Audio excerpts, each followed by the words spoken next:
Assalamualaikum warahmatullahi wabarakatuh. Perkenalkan, nama saya Rina Novita dari kelas 3B dengan NPM 181063105070 dari program studi Pendidikan Matematika, Fakultas Keguruan dan Ilmu Pendidikan Universitas Singapura Bangsa Karawang.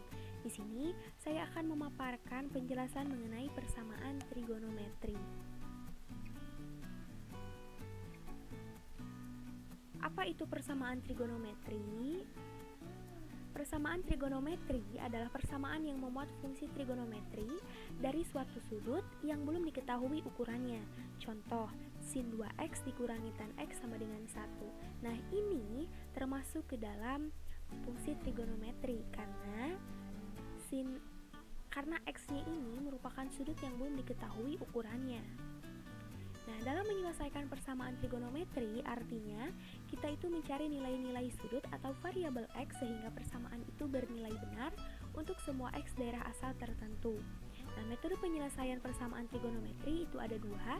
Yang pertama menggunakan rumus aljabar dan menggunakan grafik. Yang pertama yang akan kita bahas yaitu menggunakan rumus aljabar. Ada 3 bentuk penyelesaian untuk persamaan trigonometri, masing-masing untuk sinus, kosinus, dan tangen. Untuk sin x sama dengan sin alfa, cos x sama dengan cos alfa, dan tan x sama dengan tan alfa. Nah, yang pertama, penyelesaian persamaan trigonometri untuk sin x. Nah, jika sin x derajat sama dengan sin alfa derajat, di mana x-nya itu adalah anggota bilangan real, maka x1-nya itu adalah a ditambah k dikali 360 derajat atau 180 derajat dikurangi alfa ditambah k dikali 360 derajat. Nah, di sini ada contoh, misalkan tentukan nilai x yang memenuhi persamaan sin x sama dengan sin 45 derajat, di mana x-nya itu lebih besar dari 0 dan kurang dari 360 derajat. Nah, pembahasannya di sini kita langsung saja, x-nya itu sama dengan 45 derajat ditambah k dikali 360 derajat atau x sama dengan 180 derajat dikurangi 45 derajat ditambah k dikali 360 derajat.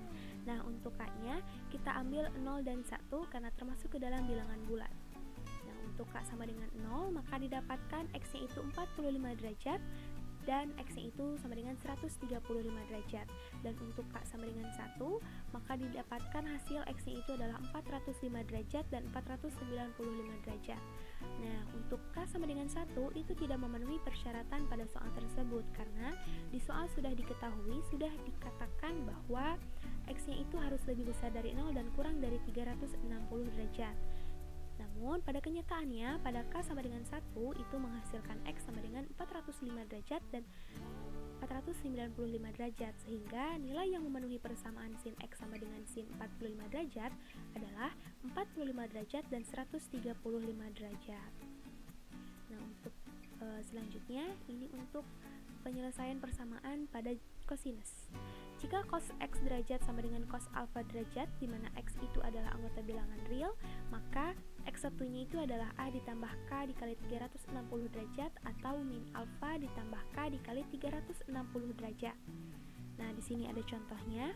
Misalkan nilai x yang memenuhi persamaan trigonometri cos kuadrat x ditambah 2 cos x sama dengan min 1, di mana x-nya itu harus lebih besar dari 0 dan kurang dari 360 derajat adalah, nah di sini kita langsung saja kedua ruas kita tambahkan dengan 1 sehingga didapatkan cos 2x ditambah 2 cos x ditambah 1 sama dengan 0. Dan untuk cos x kita misalkan dengan p sehingga didapatkan p kuadrat ditambah 2p ditambah 1 sama dengan 0. Lalu langkah selanjutnya kita faktorkan sehingga didapatkan p dikurangi 1 dikali p dikurangi 1 sama dengan 0, sehingga p-nya itu adalah sama dengan 1. Maka cos x sama dengan 1. Nah, dan cos x sama dengan 1 itu adalah 360 derajat. Sehingga langsung saja kita substitusikan kita bisa langsung substitusikan ke dalam rumus x sama dengan 0 derajat ditambah k dikali 360 derajat.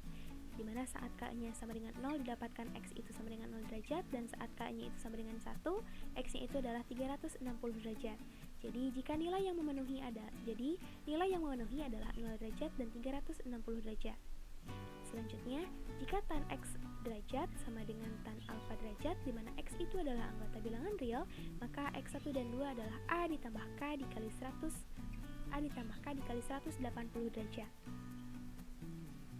penyelesaiannya, sehingga tan 2x derajat sama dengan akar 3 itu sama dengan tan 2x derajat sama dengan 60 derajat, dimana sehingga dihasilkan x1 dan 2 nya itu adalah 30 derajat ditambah k dikali 90 derajat.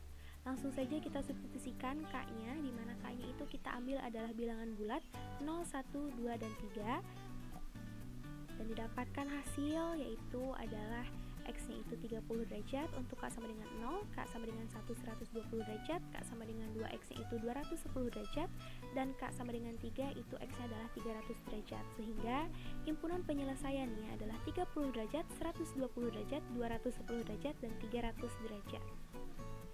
Selanjutnya dengan metode grafik fungsi trigonometri. Sketsa grafik fungsi trigonometri Y sama dengan fx dilukis menggunakan tabel yang memuat pasangan berurut x, fx. Pasangan-pasangan x, fx merupakan koordinat titik-titik yang dilalui oleh grafik f, di mana koordinat titik-titik yang diperoleh dihubungkan sehingga terbentuk kurva mulus. Nah, di sini kita akan membuat grafik fungsi trigonometri untuk Y sama dengan sin x derajat, di mana x-nya itu lebih besar dari 0 dan kurang dari 360 derajat. Di sini caranya kita tinggal tentukan tabel sinusnya, di mana dengan sudut-sudut istimewa yang sudah diketahui nilainya, dan langsung saja kita implementasikan ke dalam grafik.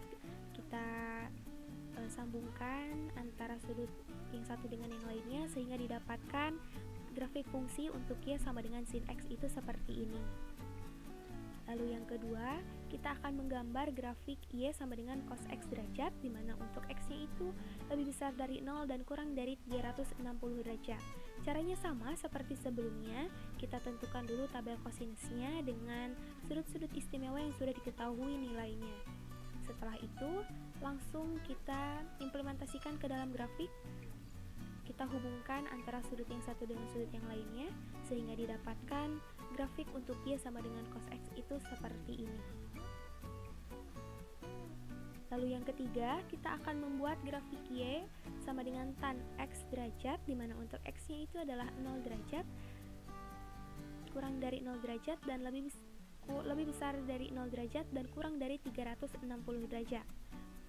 Di sini caranya sama seperti menggambar grafik sinus dan kosinus. Kita tentukan dulu tabel tangannya, lalu kita tentukan sudut-sudut yang akan kita pakai, misalkan sudut-sudut istimewa yang sudah ditentukan nilainya. Lalu setelah itu langsung kita implementasikan ke dalam grafik. Kita hubungkan setiap sudut-sudut yang sudah diketahui nilainya, maka didapatkan hasil grafik untuk Y sama dengan tan X itu seperti ini. Sekian yang dapat saya sampaikan, kurang lebihnya mohon maaf. Semoga materi yang saya sampaikan ini bisa bermanfaat bagi kalian semua yang menonton. Saya cukupkan. Wabillahi taufiq wal hidayah. Wassalamualaikum warahmatullahi wabarakatuh.